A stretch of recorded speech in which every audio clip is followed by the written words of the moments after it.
지난 한 주간 있었던 일들 중에서 제가 질문을 꽤 많이 받았던 것 중에서 테슬라 숏에 관해서 지난 월요일까지가 미국 이제 대형 펀드들의 13F 공시가 데드라인이었기 때문에 굉장히 많은 펀드들의 이제 포지션이 공개가 됐는데 그게 이제 3월 31일 1분기 말까지의 포지션이 이제 공개가 된 거기 때문에 이게 항상 말씀드리는 거지만 타임 라그도 있고 이게 절대 실시간 정보도 아니에요. 이건 정말 purely 참고만 해야 되는 공시들인데 이런 13F라는 게 지금 벌써 그로부터 한 2달이 다 돼가는데 그 사이에 어떤 일이 일어나는지 모르죠. 13F 포지션이 공개되더라도 그게 지금 다 청산이 됐는지 아직 홀딩 중인지 그건 아무도 알 수가 없는데 아무튼 그 13F 뉴스들 중에서 뭐 그나마 좀 주목을 받았던 게 또 이제 오랜만에 마이클 버리. 사실 마이클 버리는 저번에 GME 사태 때도 제가 이건 제 영상에서도 아마 언급을 했었는데 GME 사태 초기에 이 레딧에서 시초가 되어서 일명 뭐 개미 군단들이 GME 살리자고 그 난리 법석을 치던 와중에 뭐 본인도 포지션이 있긴 했지만 그런 식으로 리테일 투자자들이 나름 뭐 숏 스퀴즈를 타겟한다고 해서 주가를 올리는 거는 말도 안 되는 일이다. 정말 미친 현상이다. 이런 식으로 트위터를 올렸다가 그래서 굉장히 많이 욕을 먹기도 했는데 그리고 그 후에도 사실 트위터 활동이 굉장히 활발했었는데 근데 얼마 전에 최근에 SEC 조사도 받고 이런 금융당국의 압박이 있어서 트위터 활동도 이제 자제하고 있는데 근데 SEC는 정말 이렇게 이제 금융권 펀드 매니저들 특히 SNS로 혹시라도 주가 매니플레이션이 될 수 있을 것 같은 행위들에 대해서 굉장히 보수적이게 처단하는 편인데 그런데 왜 일론 머스크는 가만히 냅둔지 정말 이해를 할 수가 없네. 아무튼 그 마이클 버리가 13F를 공개를 하면서 이거 그냥 SEC에서 찾아보세요. 여기 Scion Asset Management 쳐서 보면은 이제 금방 나오는데 여기 보시다시피 이제 총 포지션들이 다 공개가 됐죠. 근데 이거 총 포지션이 공개가 된 게 아니라 여기에 안 보이는 포지션들도 굉장히 많아요. 항상 헤지펀드들 포지션을 볼 때 이들이 공시하는 13F에 안 잡히는 것들도 굉장히 많기 때문에 그 부분은 항상 감안해 주셔야 돼요. 예를 들어서 각종 해지로 사용되는 derivatives 그리고 각종 short 포지션들은 공개가 되지 않습니다.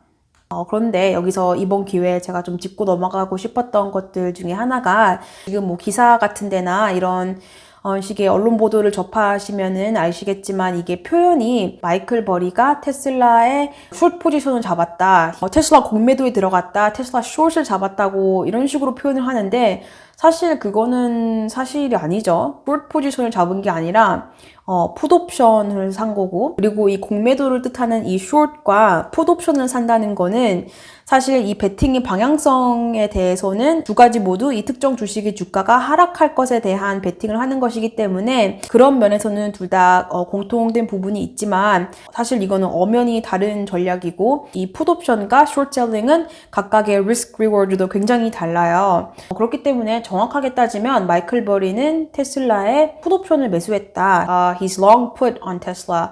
이런 식으로 표현을 해야 되지 short한 게 아니에요. 그리고 이런 공시들을 읽을 때 주의해야 될 점은 여기서 이렇게 테슬라 풋에 대한 이 마켓 밸류가 여기서처럼 534 million이라고 해서 정말 이 5억 달러 넘는 이 수치가 진짜 이게 마이클 버리가 테슬라 풋옵션에 베팅했던 총 자금 규모가 아니에요.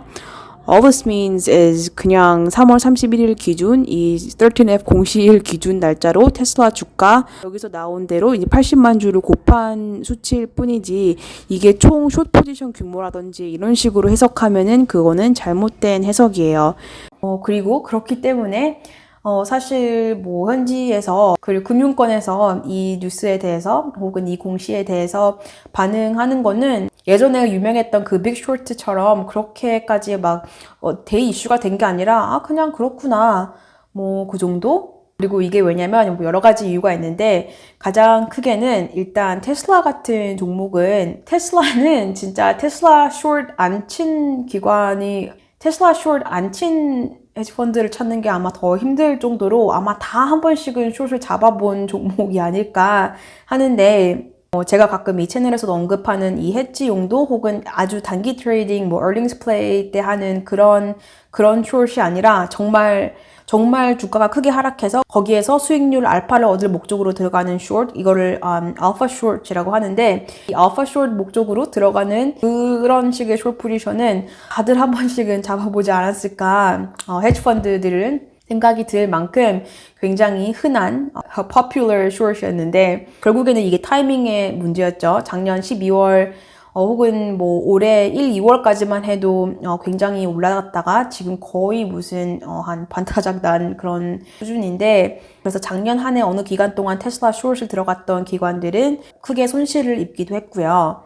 아니 하다못해 제 유튜브만 보더라도 제가 제 채널에서 삭제해야 했던 영상 2개가 있었는데, 이게 뭐 유튜브 policy인지 뭔지는 모르겠는데 어떤 특정 영상에 신고를 너무 많이 받으면 그 영상이 유튜브랑 구글에서 이제 경고 처리를 받고요. 저한테 채널 운영자한테까지 연락이 와요. 제가 작년에 올렸던 영상들 중에서 왜 그렇게 수많은 기관들이 테슬라에 대해서 안 좋게 생각하나, 여러 IB들 혹은 뭐 펀드들이 테슬라라는 주식을 밸류에이션 하는 영상을 올린 적이 있어요. 그래서 그들이 클래식하게 하는 이 밸류에이션 방법으로는 왜 이런 테슬라 같은 성장주가 이렇게 낮은 적정 주가가 나올 수밖에 없는가에 대한 이 밸류에이션 워크트루 하는, 그냥 모델 설명하는 그런 영상이었는데, 진짜 심지어 그 영상에서 제가 그때 당시는 심지어 테슬라 주주였고, 시장에는 여러 가지 뷰가 있을 수 있잖아요. 그리고 특히 기관들은 뭐 이런 식으로 생각을 한다에 대한 예시였을 뿐인데, 그거를 막 테슬라를 이제 매도하는 영상인 거라고 받아들였던 시청자들이 많았는지 정말 신고를 한 5,000개 넘게 받았어요. 그래서 유튜브에서 연락이 와서 이거는 그 영상이 유해 영상으로 분류가 됐고, 그리고 앞으로도 커뮤니티 운영에 있어서 이런 영상을 올리지 말라 막 이런 경고 메시지까지 받았는데, 아무튼 그런 일이 있었고, 그런 일을 보더라도 얼마나 이제 논란의 중심에 서 있었던 그런 주식이었고, 그게 테슬라 거품이 언제 깨질까에 대한 논란은 정말 수없이 이루어졌고, 그렇기 때문에 여러 기관들이 들어가서 숏을 쳤었던 건데, 이제 실제로 테슬라의 공매도 비율을 보면, 자, 지난 1년치를 한번 볼게요. short interest를 보면 작년 이제 하반기 때 굉장히 높았었고요. 한번. 그리고 보면은 이 공매도 비율이 가장 높았을 때가 지금 2.4%. 테슬라 시총이 굉장히 크기 때문에 2.4%면은 엄청 큰 숫자예요. 그리고 심지어 percentage float 기준으로 보면은 5%가 넘어요. 지금 5%가 넘고, 그때 당시에는 더 높았겠지. 그리고 지금 이 공매도 이 현황을 보면 알 수 있듯이 올해 1월, 2월에 가장 short interest가 많았어요.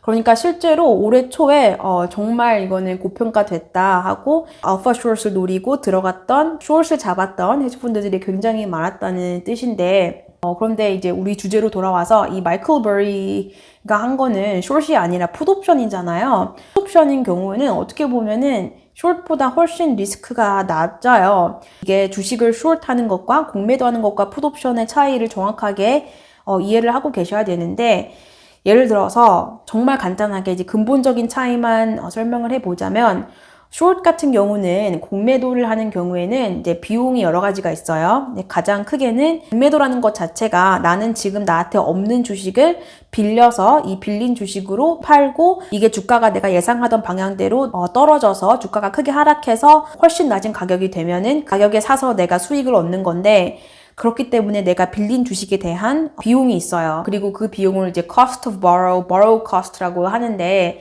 이거는 제가 개인 투자자로서 숏을 세본 적은 없어가지고 이제 리테일 인베스터 입장에서는 비용이 정확하게 얼마인지는 모르는데, 기관에서 이제 브로커들한테, IB들한테 주식을 빌려서 매도하는 경우는 다 이제 preferred rate가 있긴 하지만, 어쨌든 간에 그 borrow cost가 주당 얼마 혹은 총 이제 amount, volume 기준으로 얼마 이런 식으로 있는데, cost of borrow가 있고, 그리고 내가 빌린 그 주식들에 대한 이제 이자 비용이 있죠. cost of interest on the margin account. 이 이자 비용이 있고, 그리고 그나마 테슬라 같은 성장주들은 이제 배당금이 없으니까 그나마 다행이지, 만약에 내가 배당까지 하는 주식을 숏한다 그러면은 나는 이 배당금까지 포함해서 이 주식을 빌리는 거기 때문에 이 배당률까지가 내 비용에 추가로 들어가요. 그래서 비용이 더 높아지는 거죠. 여기서 알 수 있는 거는 내가 지금 숏 포지션을 잡고 있는 기간이 길어지면 길어질수록 cost of borrow 그리고 뭐 이자 비용 이런 것들이 다 기간이 길어지면 길어질수록 점점 커지는 거죠. 이렇게 누적되어 가는 건데 그리고 이 숏 포지션을 잡음으로써 내가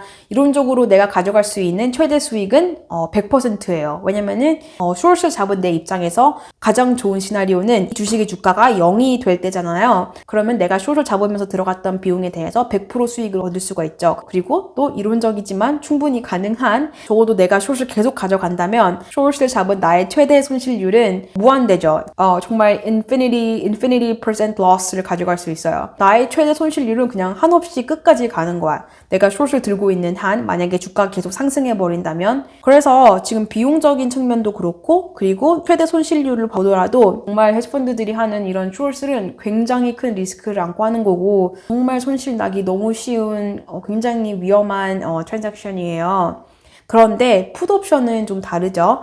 풋옵션은 마찬가지로 내 스트라이크 프라이스보다 이 주가가 계속 하락하면은 내 풋 밸류가 올라가고 이제 내가 수익을 얻는 거지만 만약에 내가 한 2달 후에 expire 되는 풋을 가지고 있다. 그러면은 그 2달이라는 기간 동안 이 주식에 계속 횡보한다던가 expire 되는 그 시점에서는 this put option is worthless. 가치가 0이 되는 거죠. 아무 필요가 없죠. 그리고 심지어 내가 주가가 하락하는 거에 베팅했던 거와는 반대로 주가가 상승해버려서 내 스트라이크 프라이스보다 주가가 올라가는 상황이 오면 그 expiration 시점에서 그 상황에서도 역시 내 put option은 가치가 없어지는 거죠. It's worthless. 그런데 이 상황에서도 나의 최대 손실률은 내가 이 put option을 산 이 프리미엄 비용이 전부잖아요. 나는 그냥 그 프리미엄만큼의 돈만 잃은 것 뿐이지 숏을 잡았을 때처럼 막 손실이 무한대로 불어나는 게 아니니까 어떻게 보면은 풋옵션 같은 경우 내 손실에 대한 이 하방이 막혀 있다고 이해할 수도 있는데 그런 의미에서 이제 마이클 버리가 한 거는 이제 풋옵션을 샀기 때문에 적어도 이제 숏 포지션을 가져간 것만큼의 리스크는 아니고 그래도 이제 풋옵션 같은 경우는 어떤 식의 리스크가 있냐면 그리고 또 어떻게 보면 그렇기 때문에 어떤 식의 확신이 있어야 되냐면 어쨌든 간에 만기가 뭐 한 2달이면 2달 그럼 그 기간 동안 이 주가가 하락을 해야 되는 거잖아요.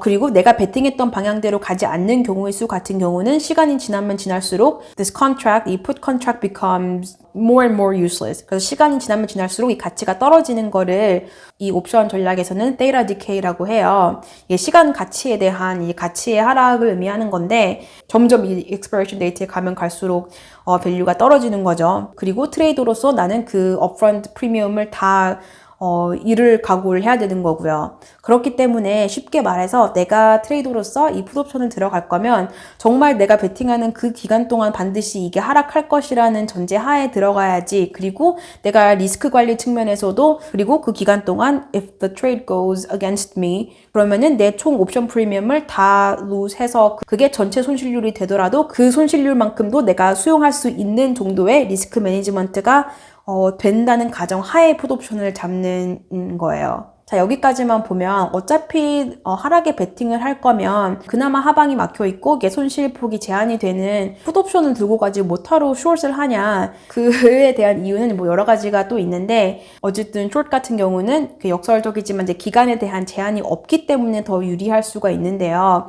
특히 뭐 테슬라 같이 이제 volatility도 높고 그런 주식 같은 경우는 옵션 프리미엄이 너무 비싼 경우도 있고 내가 기대하는 이 risk reward 대비 풋옵션은 굉장히 단기간을 보는데 이 만료일까지의 상대적으로 단기간을 보는데 숏 같은 경우는 들어가는 이유가 나는 이 주식이 고평가됐다고 생각하지만 이 고평가된 주식이 분명히 언젠가는 가치에 수렴해서 하락할 텐데 정확하게 어느 시점에서 하락을 할 건지는 나는 모르고 언젠가는 하락을 할 거다. 그리고 거기에 베팅을 할 거다에 대한 내 포지션 빌딩이기 때문에 이게 뭐 3개월이 걸릴 수도 있고 6개월이 걸릴 수도 있고 뭐 1년이 걸릴 수도 있고 이건 아무도 몰라요. 하지만 언젠가는 주가가 크게 하락할 것에 대한 베팅을 하는 게 숏이고 그리고 원래는 이 숏 같은 경우는 이게 마진 거래이기 때문에 이 마진 어카운트가 필요해요. 그래서 대부분 이 총 숏 밸류의 한 50% 정도를 이제 마진 코스트라고 해서 어떻게 보면 이제 업프런트로 이제 갖고 있어야 되는 금액인데 그래서 아무튼 테슬라 같은 경우는 지금 현재 공매도 비율만 보더라도 그래도 지금 좀 많이 떨어졌네. 떨어진 거를 감안하면 심지어 연초에 숏 잡았던 펀드들이 많이 포지션을 청산했을 수도 있고 굉장히 많이 떨어졌잖아요. 지금 February에서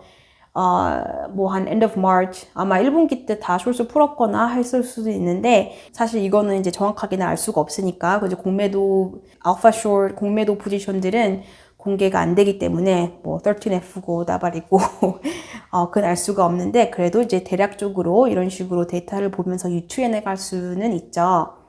그래서 이제 마이클 버리가 한 그 빅숏 같은 경우는 이 하우징 마켓 버블의 피크 시점에서 거의 한 2, 3년 전부터 숏을 가져갔기 때문에 그렇기 때문에 정말 이 고통과 인내의 기간이 따랐고 그리고 결국에는 그 빅숏이 터져서 굉장히 큰 수익도 얻고 그리고 이제 언론에서도 그리고 대중적으로도 스팟라이트를 받고 이제 영화화까지 됐던 건데 이번에는 이제 테슬라 같은 경우는 뭐 숏을 치지도 않았을 뿐더러 또 모르죠 사실 뭐 진짜 숏 포지션이 있었는지도 물론 이제 공시상으로는 보이지 않는 숏이 있을 수도 있었겠죠. 이게 무슨 뭐 업계에서 유일하게 한 것도 아니고 한두 명이 한 것도 아니고 이게 뭐 풋옵션식으로 이제 공개를 한 것도 이게 사실 언론 익스포저를 노리고 한 게 아니냐라는 말도 많고 그리고 사실 테슬라 숏 같은 경우는 작년 연말이나 연초에 들어갔던 펀드들 경우는 훨씬 엄청난 수익을 거뒀을 거기 때문에 만약에 뭐 영화가 된다면 뭐 그들의 스토리가 영화화 됐겠지. 혹은 작년처럼 굉장히 유명한